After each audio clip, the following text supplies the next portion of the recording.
नमस्कार दोस्तों, स्वागत है हमारे YouTube चैनल पर।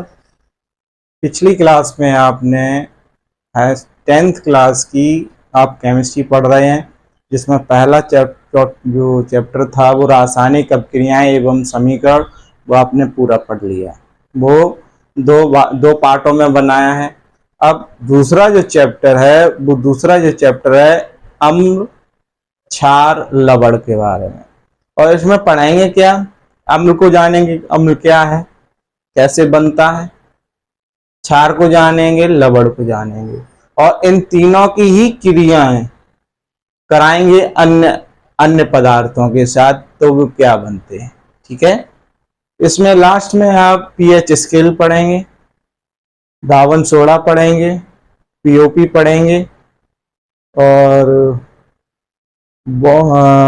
और भी चीजें पढ़ेंगे इसमें, इस चैप्टर को। और इसमें आपको मजा आएगा, अच्छा चैप्टर है और इंटरेस्टिंग चैप्टर है, इसे आप पढ़ेंगे।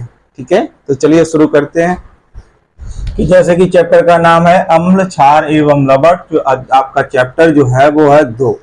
तो हम पहले जानेंगे अम्ल क्या होता है। अम्ल को अंग्रेजी में एसिड कहते हैं। कि भाई अम्ल है क्या? वे पदार्थ जो जलीय विलयन में हाइड्रोजन आयन यानी H+ आयन देते हैं, अम्ल कहलाते हैं। यानी जब अम्ल को जल में मिलाया जाता है तो वो H+ आयनों को उत्सर्जित करता है। क्या करता है? H+ आयनों को उत्सर्जित करता है, तो वो क्या होता है? अम्ल होता है। किंतु हाइड्रोजन आयन जलीय विलयन में स्वतंत्र रूप से नहीं रह सकता। हाइड्रोजन जो आयन है वो जलीय विलयन में स्वतंत्र रूप में नहीं रह सकता। जल से संयोग करके हाइड्रोनियम आयन बनाता है। क्या बनाता है? हाइड्रोनियम आयन बनाता है। यानी कहने का मतलब ये है कि अम्ल जो है अलग नहीं रह सकता। किससे? जल से। स्वतंत्र रूप में नहीं रह सकता, यानी जल के रूप में, लिक्विड के रूप में रहता है। जैसे लिखा है कि हाइड्रोजन आयन जलीय विलयन में स्वतंत्र रूप से नहीं रह सकता, यानी उसके साथ रहेगा और जल के संयोग से ही हाइड्रोनियम आयन बनाता है। अम्ल के उदाहरण HCl, हाइड्रोक्लोरिक अम्ल, H2SO4, HNO3। ये आपको उदाहरण पढ़ाए गए हैं किसके? अम्ल के। अम्ल वे पदार्थ हैं जो जल में क्या H+ आयन देते हैं, तो क्या होंगे? वो अम्ल होंगे। हमने उदाहरण बताए हैं HCl, HNO3, H2SO4। अब देखिए, हम HCl की क्रिया जब कराते हैं तो वो H+ आयन अलग होता है और Cl आयन माइनस आयन अलग होता है। ये क्रिया इधर भी हो सकती है और ये इधर भी हो सकती है। यानी अब हम इनके समझ लिया कि अम्ल कैसे हैं। और अम्ल प्राकृतिक भी होते हैं और बनाए भी जाते हैं, कृत्रिम।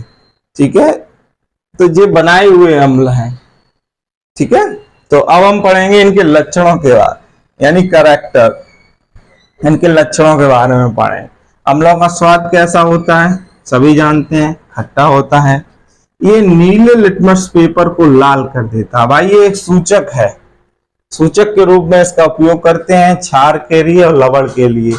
ये अलग अलग प्रकार के नीले लिटमस पेपर को लाल कर देता है।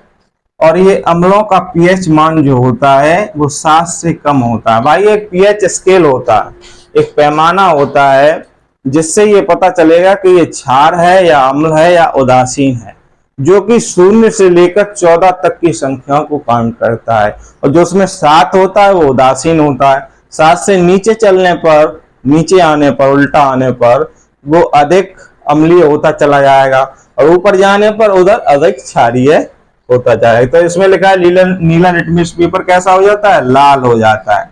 अम्लों का पीएच मान 7 से कम होता है। अम्ल धातु के साथ क्रिया करके क्या बनाते हैं?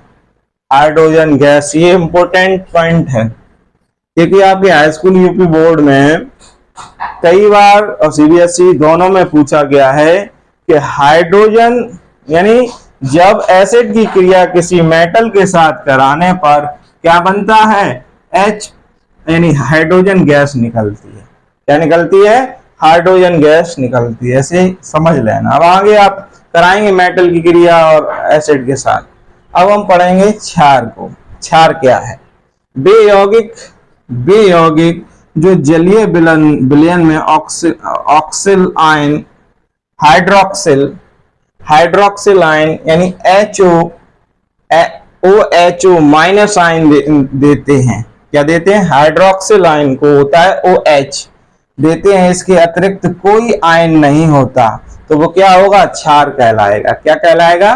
क्षार कहलाएगा। यानी बेयौगिक जो जलीय विलयन में हाइड्रोक्सिल आयन देते हैं वो क्षार होता है, उसके अतिरिक्त कोई भी आयन नहीं देते, तो वो क्या कहलाएगा? क्षार कहलाएगा। क्या कहलाएगा? क्षार कहलाएगा। यानी जलीय विलयन में हाइड्रोक्सिल आयन देते हैं उन्हें क्या कहेंगे? क्षार कहेंगे। ठीक है। KHO, NaOH sodium hydroxide, NH4OH ये क्रिया कराने पर, अब जैसे कि NaOH की हम क्रिया कराएंगे तो सोडियम अलग बनेगा और ये क्या बनाएगा? हाइड्रोक्सिल आयन बनाएगा, OHO आयन। ठीक है। अब इनके हम लक्षणों के बारे में पढ़ेंगे। यानी बेयौगिक जो जलीय विलयन में क्या करते हुए आयन देते हैं वो क्षार कहलाते हैं, हमने यहाँ समझा दिया। अब हम पढ़ेंगे इनके लक्षण यानी कैरेक्टर के बारे में। क्षारकों का स्वाद कैसा होता है? ये स्वाद में कड़वे होते हैं। ठीक है। और क्षार जो लिटमस पेपर को कैसा कर देता है? नीला कर देता है। भाई क्षार जो है लाल लिटमस पेपर को कैसा कर देता है? नीला कर देता है। क्षार का pH मान 7 से ऊपर होता है, यानी क्षार जो है हमने बताया 7 उदासीन होता है, जैसे ही ऊपर बढ़ेंगे वो क्षार की तरफ चले जाएंगे। क्षार धातुओं के साथ क्रिया करके वो भी हाइड्रोजन गैस को बनाते हैं। क्या बनाते हैं? क्षार धातुओं के साथ क्रिया करके हाइड्रोजन गैस निकालते हैं या बनाते हैं। ठीक है। अम्ल हो गया, क्षार हो गया। अब हम पढ़ेंगे लवण यानी साल्ट को। ठीक है। अब पढ़िए इसे, देखिए। वे पदार्थ जिनके जलीय विलयन में हाइड्रोजन आयन यानी H+ आयन के अतिरिक्त कोई अन्य धनायन OH यानी हाइड्रोक्सिल आयन के अतिरिक्त कोई भी ऋण आयन हो तो लवण होता है। कहने का मतलब ये है कि इनमें लवण में अम्लीय और क्षारीय दोनों ही कैरेक्टर मौजूद होते हैं। लवण में अम्लीय और क्षारीय यानी हाइड्रोजन आयन के अतिरिक्त कोई अन्य धनायन या ऋणायन OH के अतिरिक्त कोई ऋणायन हो तो लवण कहलाता है। देखिए इसके उदाहरण NaCl, CuSO4, KNO3। देखिए हमने जिंक सल्फेट विलयन लवण विलयन लिया, ये लवण विलयन है, Zn अलग निकलता और SO4 अलग बनता है। अगर किसी को कोई दिक्कत हो लवण में तो समझिए, यानी बे पदार्थ जिनमें H+ आयन OH- आयन के अतिरिक्त भी अगर कोई लक्षण आयन हो तो वो क्या कहलाएगा? लवण कहलाएगा। यानी बे पदार्थ जिनके विलयन में हाइड्रोजन आयन OH- आयन अगर उपस्थिति है तो वो क्या कहलाएंगे? लवण कहलाते हैं। उदाहरण हमने NaCl का दे दिया, जो नमक हम लोग खाते हैं वो, और ये क्रिया कराई। अब इसके हम कैरेक्टर के बारे में सीखेंगे कि लवण वे पदार्थ होते हैं जो अम्लीय और क्षारीय दोनों प्रकार के लक्षण पाए जाते हैं। लवण जो है अम्लीय भी होता है और कैसा होता है? क्षारीय भी होता है। अम्ल कैसा होता है? इसके लक्षण को पढ़ रहे हैं। अम्ल वे पदार्थ होते हैं जो जलीय, अम्लीय व क्षारीय दोनों प्रकार के पाए जाते हैं। इसमें दूसरा देखिए, अम्ल क्षार मिलकर लवण और जल का निर्माण करते हैं। भाई अम्ल मिलेगा, जैसे एक रिएक्शन देख लो, एक रिएक्शन देखो NaOH, सॉरी अम्ल ले लेगा HCl। अब एक क्षार ले लो कोई भी, या क्षार विलयन ले लो, क्या करोगे? कोई अम्ल ले लिया हमने, एक क्षार ले लो कि सॉरी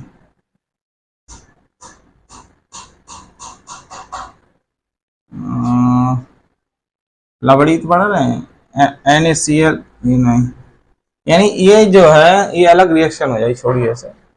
अम्ल क्षार मिलकर लवण व जल का निर्माण करते हैं। कोई एसिड और बेस बन के क्या बनाएंगे, लवण को बनाएंगे और क्या बना देंगे, देखिए रिएक्शन कर लो, यानी HCl प्लस NaOH क्या बनाएगा, NaCl प्लस H2O। देखिए H कितना है, एक है, Cl एक है तो एक है, Na एक है तो एक है, और H दो है तो दो हो गया, और O, यानी ये बन गया जल, ये बन गया लवण, और ये हो गया क्या, क्षार, और ये हो गया अम्ल। यानी अम्ल क्षार मिलकर जल का निर्माण करते हैं। अब देखिए आप इन्हीं के साथ कुछ रासायनिक अभिक्रियाओं को पढ़ेंगे इसके बाद, ठीक है। अम्ल और क्षार की कुछ रासायनिक अभिक्रियाएं हम कराएंगे। अम्ल की क्रिया धातुओं के साथ कराने पर, देखिए जब हम अम्ल की क्रिया धातु के साथ कराते हैं तो लवण और हाइड्रोजन गैस बनती है। क्या बनती है, लवण और हाइड्रोजन गैस बनती है। अम्ल का आपको सूत्र पता होना चाहिए, HCl, और ये धातु है यानी कॉपर, ये हाइड्रोक्लोरिक अम्ल है। तो कराते हैं तो कॉपर क्लोराइड हमें प्राप्त होता है जो एक लवण है, और हमें क्या मिलता है, H2 यानी हाइड्रोजन गैस। देखिए बैलेंस होगी, अब आगे 2 से गुणा कर दिया है तो यहाँ क्या है, 2 हाइड्रोजन बन गई, Cl 2 है, जब आगे गुणा करते हैं तो इधर भी हो जाएगा 2Cl, तो 2 आगे कर दिया तो 2Cu भी हो गया, ठीक है। Zn की क्रिया सल्फ्यूरिक अम्ल के साथ कराने पर तो जिंक सल्फेट विलयन प्राप्त होता है और हाइड्रोजन गैस बनती है। यानी Zn की क्रिया जब सल्फ्यूरिक अम्ल के साथ बनाते हैं तो जिंक सल्फेट विलयन प्राप्त होता है प्लस हाइड्रोजन गैस बनती है। ये क्या है, जिंक सल्फेट लवण विलयन है। क्या है, लवण विलयन है। ये बात समझ गए।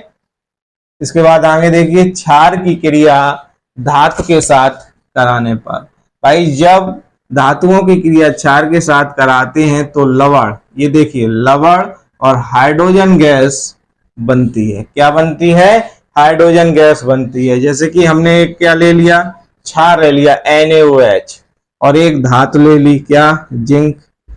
जब जिंक की क्रिया लवण के साथ कराते हैं तो हमें क्या, एक लवण और क्या बनता है, हाइड्रोजन गैस बनती है। हाइड्रोजन गैस हमें प्राप्त होती है। तो ये समझना बहुत ही आवश्यक है।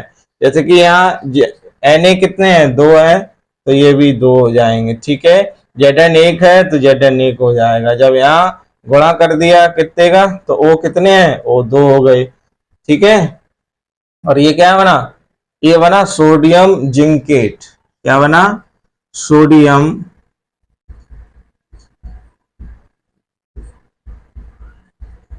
जिंकेट हमें प्राप्त हुआ, इसका नाम है सोडियम जिंकेट। तो ये क्लियर होगा, ठीक है। आगे देखिए धातु कार्बोनेट तथा धातु हाइड्रोजन कार्बोनेट जो है उसके साथ हम अम्ल की क्रिया कराते हैं। यानी हाइड्रोजन कार्बोनेट और धातु कार्बोनेट के साथ जब हम क्रिया कराते हैं तो हमें क्या क्या मिलेगा, एक लवण मिलेगा, एक जल मिलेगा, और कार्बन डाइऑक्साइड हमें प्राप्त होगी। तो देखिए सभी धातु कार्बोनेट एवं हाइड्रोजन कार्बोनेट अम्ल के साथ अब क्रिया करके केवल लवण, कार्बन डाइऑक्साइड और हमें जल बनाते हैं। जब हम क्रिया कार्बोनेट की किससे कराते हैं, हाइड्रोजन कार्बोनेट की क्रिया अम्ल, देखिए हमने एक अम्ल ले लिया और हाइड्रोकार्बन ले लिया Na2CO3। जब हम क्रिया कराते हैं तो हमें क्या मिलता है, लवण, फिर हमें क्या मिलता है, जल, और क्या बनता है, कार्बन डाई ऑक्साइड। क्या हमें प्राप्त होता है, कार्बन डाई ऑक्साइड, ठीक है। ये अम्ल है और ये क्या है, धातु कार्बोनेट यानी सोडियम कार्बोनेट। ये क्या है, धातु कार्बोनेट।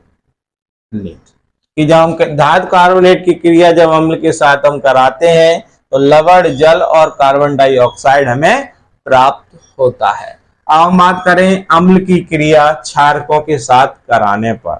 इसकी अम्ल की क्रिया जब हम क्षारकों के साथ कराएंगे तो हमें क्या मिलेगा? इसमें भाई हमें लवण और जल प्राप्त होगा। क्या होगा? ये ध्यान देने योग्य है, छोटे छोटे क्वेश्चन भी आते हैं कि अम्ल की क्रिया क्षारकों के साथ कराने पर, जैसे अम्ल का भी सूत्र याद होना चाहिए, जिसमें क्षारकों का भी सूत्र याद होना चाहिए।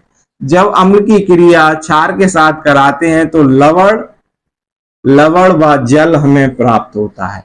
आपको सिर्फ ये ध्यान रखना है कि जब भी हम अम्ल की क्रिया क्षारकों के साथ कराते हैं तो हमें लवण और जल प्राप्त होता है। तो हमें भाई क्षार का आयन होना, सोडियम हाइड्रोक्साइड है, ये क्या है? सोडियम हाइड्रोक्साइड, और ये क्या है? क्लोरिक अम्ल। ये क्या है? सोडियम क्लोराइड,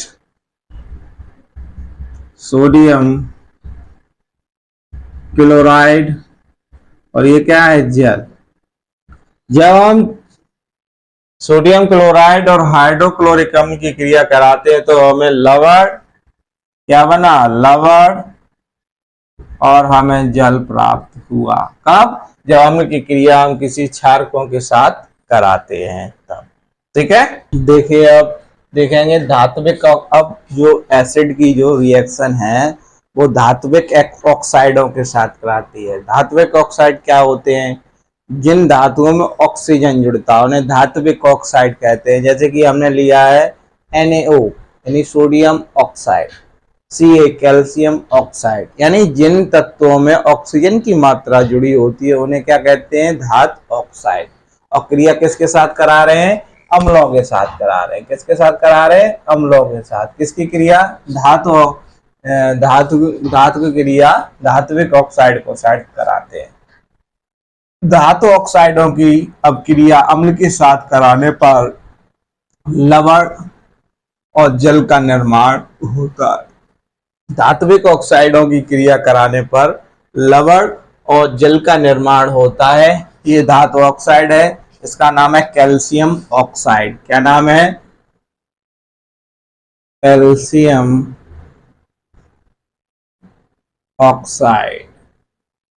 ये क्या है? अम्ल, हाइड्रोक्लोरिक अम्ल, ऐसे अम्ल।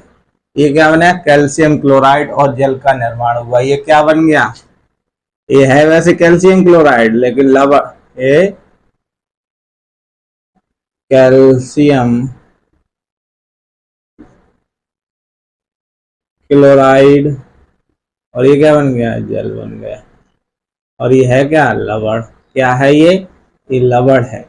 यानी जब भी कैल्शियम ऑक्साइड और अम्ल क्रिया करते हैं तो लवण और जल का निर्माण करते हैं। यानी धातु ऑक्साइडों की क्रिया अगर अम्लों के साथ होगी तो लवण और जल का निर्माण होगा। अब जैसे कि यहाँ सोडियम ऑक्साइड की क्रिया करा दी, सल्फ्यूरिक अम्ल है। क्या है? ये अम्ल है। क्या सा अम्ल है? ये सल्फ्यूरिक अम्ल है। तो क्या बनाता है? Sodium sulphate. क्या बनाता है?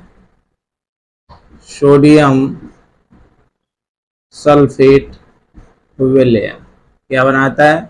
सोडियम सल्फेट विलयन, और जल का निर्माण होता है। भाई ये तो बन गया लवण, लवण विलयन बन गया। और ये क्या बन गया? H2O यानी जल बन गया। तो कहने का मतलब है धात्विक ऑक्साइड जब क्रिया करते हैं तो लवण और जल का निर्माण करते हैं। दूसरी बात, ये बात समझ में आ गई। अब देखिए क्षारकों के अधात्विक यानी अधात्विक ऑक्साइडों के साथ अब क्रिया कराएंगे। यानी क्षार जो होता है उसकी हम क्रिया किसके साथ कराएंगे? क्षार की क्रिया हम अधात्विक ऑक्साइडों के साथ कराते हैं। तो देखते हैं क्या क्या हमें मिलता है। किसी क्षार की क्रिया अधात्विक के साथ कराने पर लवण जल का निर्माण होता है। इसमें भी भाई लवण और जल का निर्माण होता है। क्षार एवं अम्ल के साथ होने वाली अब क्रियाएं समान होती हैं। अधात्विक ऑक्साइड अम्लीय होते हैं। यानी जो अधात्विक ऑक्साइड है वो किस प्रकृति के होंगे, वो एसिडिक होंगे, यानी अम्लीय प्रवृत्ति के होते हैं। जैसे हमने ले लिया कैल्शियम हाइड्रोक्साइड, यानी ये कैल्शियम के साथ जब हम क्रिया कराते हैं, किसके साथ कराएंगे, यहाँ क्या लिखा है, क्षारक की क्रिया। हम जब अधात्विक, कार्बन डाइऑक्साइड अधात्विक है तो हमें क्या मिला, कैल्शियम कार्बो ऑक्साइड और क्या मिला, हमें जल मिला। यानी हमें क्या मिलेगा, ये तो लवण बन गया और ये क्या मिल गया, जल मिल गया। अब ये देखिए, ये हमें सोडियम जिंकेट मिला, ये क्या बना, सोडियम जिंकेट, और ये क्या मिला, ये जल मिला। देखिए सोडियम हाइड्रोक्साइड की क्रिया जिंक ऑक्साइड के साथ कराने पर हमें क्या मिलेगा, सोडियम जिंकेट और जल की प्राप्ति होगी। जैसे कि पहले ही लिखा, क्षारक की क्रिया अधात्विक के साथ कराने पर हमें लवण और जल का निर्माण होता है, और अधात्विक जो होते हैं वो अम्लीय प्रवृत्ति के होते हैं, यानी उनका जो कल्चरल होता है, उनका स्वभाव होता है, वो कैसा होता है। अगर ये आपसे पूछे कि अधात्विक ऑक्साइड किस प्रकार के या किस प्रवृत्ति के होते हैं, तो आप कहेंगे अम्लीय। कैसे होंगे, अम्लीय। ठीक है, ये बात ध्यान रखने योग्य है। अब भाई हम अम्ल को पढ़ेंगे, अम्ल को। और अम्ल दो प्रकार के हैं, एक तो ताकतवर और एक कमजोर। तो जो ताकतवर है उसे कहते हैं प्रबल, और दुर्बल को तो भाई दुर्बल ही कहेंगे, कमजोर। ठीक है, तो देखिए प्रबल में क्या होता है कि अम्ल सभी को मालूम है H+ साइन छोड़ते हैं। जिन अम्ल में H+ आयन की मात्रा अधिक होती है वो तो कैसे होंगे भाई, जिसका संख्या बल ज्यादा होगा तो उसकी तो वैसे ही वैल्यू ज्यादा होगी, संख्या बल ज्यादा होने के कारण वो क्या करेगा, वो अधिक ताकतवर होगा। तो क्या है प्रबल अम्ल में, देखिए प्रबल अम्ल में H+ आयनों की सांद्रता बहुत अधिक होती है। कैसी होती है, सांद्रता जो है बहुत अधिक होती है, इसीलिए ये अम्ल प्रबल होते हैं। उदाहरण H2SO4, और ये पूछे भी जाते हैं कि दो उदाहरण लिखिए या दो एग्जाम्पल दीजिए प्रबल अम्लों का, तो आप उदाहरण दे सकते हैं। प्रबल अम्ल वे होते हैं जिनमें H+ आयन की मात्रा जो है वो अधिक होती है, यानी उनमें अधिक मात्रा होती है किसकी, H+ आयनों की, इसलिए वो कैसे होते हैं, वो प्रबल होते हैं। अब भाई हम कमजोर आदमी की बात करें, यानी दुर्बल अम्लों में H+ आयनों की सांद्रता बहुत कम होती है। H+ आयनों की मात्रा कैसी होती है, बहुत ही कम होती है, यानी दुर्बल अम्लों में H+ आयनों की सांद्रता कम होती है, इसीलिए वो कैसे होते हैं, वो दुर्बल होते हैं। ये है साइट्रिक अम्ल, एसिटिक अम्ल आदि। ठीक है, और इसके बाद देखिए हम पढ़ेंगे प्रबल और दुर्बल क्षार के बारे में। किसके, प्रबल और दुर्बल क्षार के बारे में। प्रबल क्षार यानी मजबूत क्षार, और दुर्बल होता है वो कमजोर होता है। प्रबल क्षार पानी में घुल जाता है तो OH की सांद्रता अधिक होती है, यानी प्रबल क्षारों में हाइड्रोक्साइड आयन जो है वो अधिक होने के कारण ये कैसा होता है, प्रबल होता है। मात्रा किसकी ज्यादा होती है, OH- आयनों की सांद्रता अधिक होने के कारण ये प्रबल क्षार होता है। उदाहरण है NaOH, CaOH का होल ट्वाइस। ठीक है, होल ट्वाइस होगा, ये होल ट्वाइस और KOH, ये प्रबल क्षार के उदाहरण है।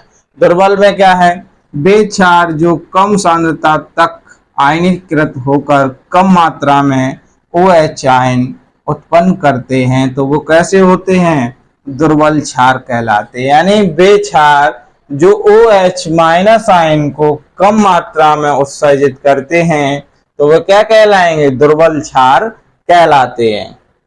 समझ में आएगा, प्रबल क्षार में OH की मात्रा अधिक होगी और दुर्बल क्षार में OH- आयन की मात्रा अधिक। उदाहरण ये लिखिए MgOH का होल ट्वाइस, ZnO OH का होल ट्वाइस।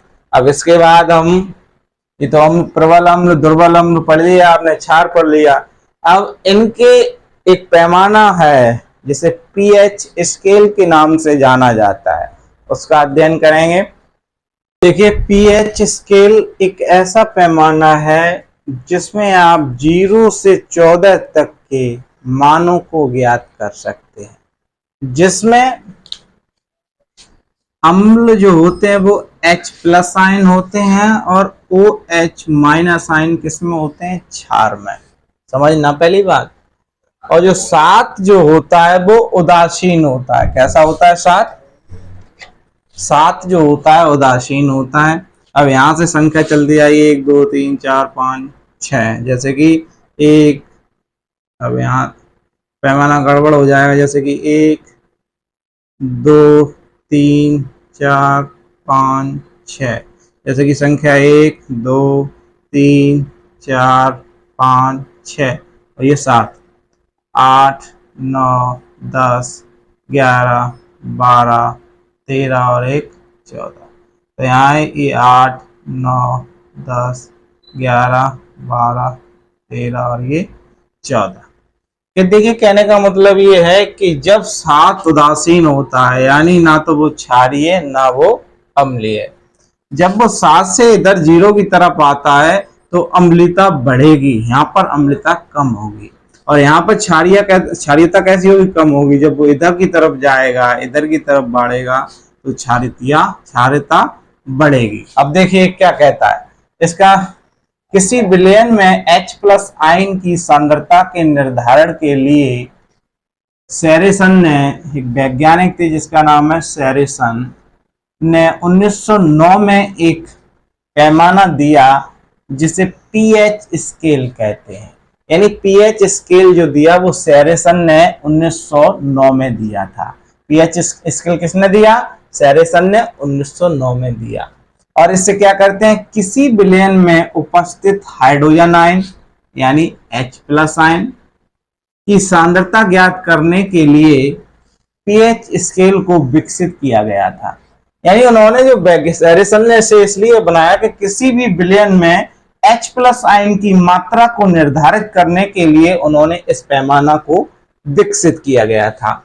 इसमें 0 से 14 तक के पीएच को ज्ञात कर सकते हैं। इसमें पैमाना जो है, इसमें 0 से लेके 14 तक के पीएच मान को हम ज्ञात कर सकते हैं। पीएच किसी विलयन की अम्लीयता व क्षारीयता को दर्शाता है। जो भाई पीएच है वो किसी भी विलयन के अम्लीयता को या क्षारीयता को दर्शाता है। पीएच अगर किसी विलयन का मान 7 है तो वह उदासीन होगा। अगर कोई विलयन है और उसका मान 7 है तो वो विलयन कैसा होगा, उदासीन होगा। और 7 से कम होने पर अम्लीय, और 7 से ऊपर होने पर कैसा हो जाएगा विलयन, क्षारीय हो जाएगा। जैसा कि मैंने बताया कि देखिए ये पैमाना बना हुआ, पीएच स्केल बना है। यहाँ पर जो कोई भी अगर मान 7 आता है तो वो कैसा हो जाएगा, वो उदासीन हो जाएगा।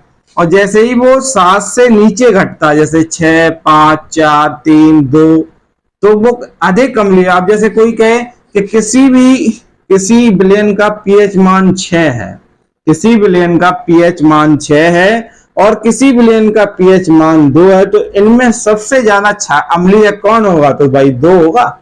कौन सा होगा, और कम कौन सा होगा, 6 होगा। और बिल्कुल नहीं होगा, कौन सा होगा, 7 होगा। ऐसे ही 7 से ऊपर चलने पर, यानी 8 9 10 ऊपर चलने पर सबसे ज्यादा अगर क्षारीयता होगी तो वो 14 पे होगी, और सबसे कम अगर होगी तो वो कहाँ पे होगी, 8 पे होगी, और 7 पे तो उदासीन हो ही जाता है। तो इसको ये समझिए कि पीएच स्केल को 1909 में सैरिसन ने बनाया था। इसमें क्या करते हैं, इस पैमाने में किसी भी विलयन के H+ आयनों की सांद्रता ज्ञात, यानी हाइड्रोजन आयनों की सांद्रता ज्ञात करते हैं। और इसमें 0 से लेकर 14 तक के पीएच मान को ज्ञात कर सकते हैं। और अगर कोई विलयन का मान 7 है तो वो उदासीन होगा, 7 से कम की ओर होने चलने पर अम्लीय होगा, और 7 से ऊपर चलने पर कैसा होगा, अच्छा। ये पीएच स्केल है और इसे आप समझ लेना, क्योंकि कॉम्पिटिटिव एग्जाम में भी पीएच से संबंधित क्वेश्चन आते हैं। जैसे कि कुछ विलेनों का पीएच मान, जैसे जठर रस का कितना है, 1.2 है। अब भाई 1.2 है तो वो यहाँ होगा, तो इसके ये कौन सा अम्लीयता, उसमें हाई क्वालिटी में अम्लीयता है। अगर भाई 2.2 है तो यहाँ पे करीब 1.2 है तो यहाँ पे करीब आएगा, तो वो अम्लता अधिक है। नींबू का रस, इसमें भी भाई 2.2 है तो ये भी अधिक अम्लीय होगा। शुद्ध जल, शुद्ध जल कहाँ है, ये कैसा होगा, ये उदासीन होगा। कैसा होगा, उदासीन होगा। रक्त कैसा है, 7.4, यानी थोड़ा क्षारीय। कैसा होगा, क्षारीय होगा। ज्यादा क्षारीय नहीं होगा, थोड़ा क्षारीय होगा, लेकिन अम्लीय नहीं है, ये क्लियर है। कैसा नहीं है, रक्त कैसा है, अम्लीय नहीं है, थोड़ा क्षारीय है। सोडियम हाइड्रोक्साइड, भाई ये तो सबसे ज्यादा इधर आ गया। कैसा आ गया, सोडियम सबसे ज्यादा आ गया, इसमें सबसे ज्यादा क्षारीय। मिल्क ऑफ मैग्नीशिया, वो 10 आ गया, तो इसमें भी ये भी क्षारीय आपके लिए। जैसे कि किसी विलयन में, अब आपके लिए क्वेश्चन करके देखना क्वेश्चन, ठीक है। किसी विलयन के, नहीं इसमें लिखे कई विलयनों के मान क्रमशः 2, 4, 8, 6, 9, 14 ये मान दिए गए हैं। इन मानों को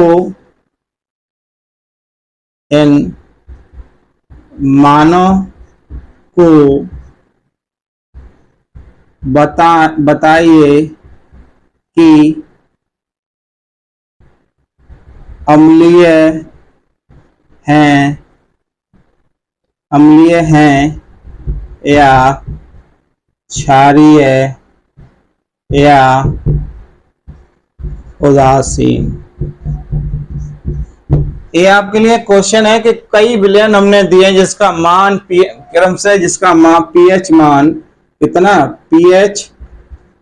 पीएच मान क्या, पीएच मान 2, 4, 8, 6, 9, 14 है। तो आपको ये बताना है कि 2 वाला विलयन अम्लीय होगा, कैसा होगा, 4 वाला कैसा होगा, 8 वाला कैसा होगा, 6 कैसा होगा, 9 कैसा होगा।